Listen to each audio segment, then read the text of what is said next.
I never imagined my life would unravel like a cruel episode of some twisted reality show. But that's exactly how things played out just 1 week before my wedding. My name is Daniel. I'm 31. And until that night, I truly believed I was about to marry the love of my life. Her name was Claire, 28, stunning, magnetic. The type of woman who could walk into any room and command every glance. For 3 years, she was my entire world. In just 7 days, she was supposed to become my wife. If only I had known what she was truly capable of. It all started with her bachelorette party. Naturally, I wasn't invited, but Claire told me she'd be celebrating at a local club with her closest girlfriends. She promised it would just be drinks, laughter, and time with her girls. I wanted to trust her, I really did.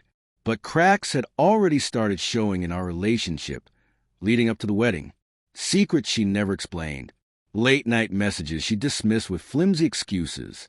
Moments when it seemed like she craved attention more than she cared about me. Still, I had no real proof. And I wasn't the type to snoop. At least, not until her own best friend called me the night before the party. Her voice shook over the phone as she said, "Daniel, you need to see something for yourself. Don't ask questions, just be ready." I barely slept that night. The next evening, Claire stepped out in a glittering silver dress, blowing me a kiss before getting into the car. I forced a smile, but my stomach churned. Something was off. A few hours later, my phone buzzed. It was a video. My hands trembled as I pressed play. There she was, my fiancée, laughing, drinking, and then locking lips with another man right in the middle of the dance floor. Not just kissing. Her hands draped over his shoulders, his mouth pressed firmly against hers. And her friends? Cheering her on instead of stopping her. The footage was crystal clear. No denying it was her. No denying what she was doing. In that moment, my chest caved in. 3 years of love, trust, and planning our future, shattered in just 15 seconds. But heartbreak wasn't the only thing I felt. Rage and clarity surged through me. And instead of screaming or calling her, I decided she was going to face consequences she would never forget. By morning, everyone would know the truth. I didn't sleep. Instead, I went to the small box in my closet, where I kept something few people even knew I had, a hidden home security system. Months earlier, I'd installed cameras around our apartment for peace of mind while traveling. I never really needed them. Until now. I pulled up the footage from the night before she went out. There she was, giggling on the phone with one of her bridesmaids. Her words twisted my stomach. "Don't worry, he's clueless. I'll have one last night of fun before I lock myself down." That was all I needed. Proof of intent. Proof of betrayal. Proof that she had never truly respected me. I saved the recording. I copied the video I'd been sent from the club. Then I transferred both to a flash drive, sealed in an envelope, and wrote one line across the front, "To the wedding guests." As sunlight crept through the blinds, I stared at the suit hanging on my door, the one I had planned to wear when I said, "I do." But now, the only promise I was ready to make was to myself. I wouldn't let her humiliate me. By dawn, I had made my decision. There would be no private confrontation, no shouting match behind closed doors. Claire lived for attention, for the spotlight. So her downfall would be as public as the mask she had worn. The morning after her bachelorette, she stumbled into the apartment, her makeup smeared, her silver dress wrinkled, pretending nothing was wrong. I sat calmly at the kitchen table with a mug of coffee in hand. "Rough night?" I asked evenly. She laughed nervously. "Oh, just too many shots with the girls. You know how it is." I didn't reply. Instead, I slid my phone across the table. On the screen, the video. Her lips locked with another man, her hands tangled in his hair.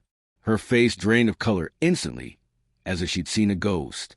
"Daniel, it's not what it looks like," she stammered. But I wasn't interested in her excuses. Leaning forward, I lowered my voice and said the words that made her eyes widen in fear. "This isn't just between us anymore." By the time she realized what I meant, it was already too late. At the rehearsal brunch later that day, friends and family filled the elegant hall we had rented. Laughter and clinking glasses filled the room. Claire walked in on my arm, trying to keep her composure, though her hand trembled in mine. When it came time for my toast, I stood before everyone, cleared my throat, and smiled. I want to thank you all for being here today to celebrate our love story. I began. Claire's face lit up with relief, like she thought I was about to let it all slide. But then I continued. Before we move forward, there's something important you all need to see.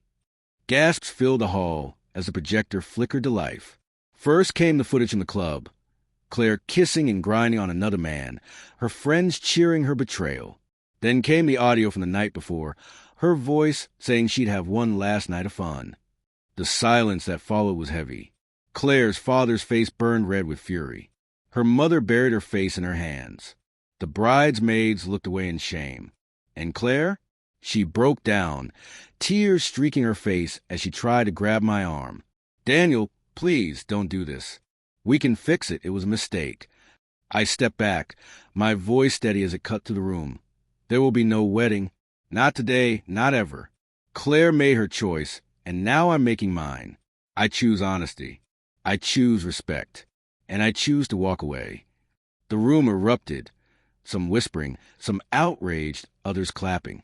My best man, Mark, clapped me on the back with a proud grin. Claire collapsed into a chair, sobbing. That glittering dress now looked like nothing more than a costume in a play that had ended. By the next morning, everyone in our circle knew the truth. Family, friends, co-workers, even distant relatives. Claire had built her entire life around image, around appearances. And now, the illusion was gone. As for me, I walked out of that hall lighter than I had felt in years. No bitterness, no lingering anger, just relief. Relief that I hadn't wasted my life on someone who saw me as a backup plan while chasing cheap thrills behind my back. In the weeks that followed, I returned the suit, canceled the venue, and reclaimed the money I'd spent on the wedding. Claire tried calling, texting, even showed up at my door once, begging for another chance. But I had already given her 3 years of my life. That was more than enough. People ask me if I regret how I handled it, if making it public was too harsh. The truth is, Claire's entire life revolved around appearances. So I made sure everyone saw the real her, not the mask she wore. And when I finally closed that chapter, I understood something. Sometimes betrayal's greatest gift is clarity. Clarity about who deserves your love, your loyalty, and your time. Claire lost everything that day. Her fiancé, her reputation, the flawless image she had built. But me? I walked away with something far more valuable. My dignity. And that was the only ending that ever made sense.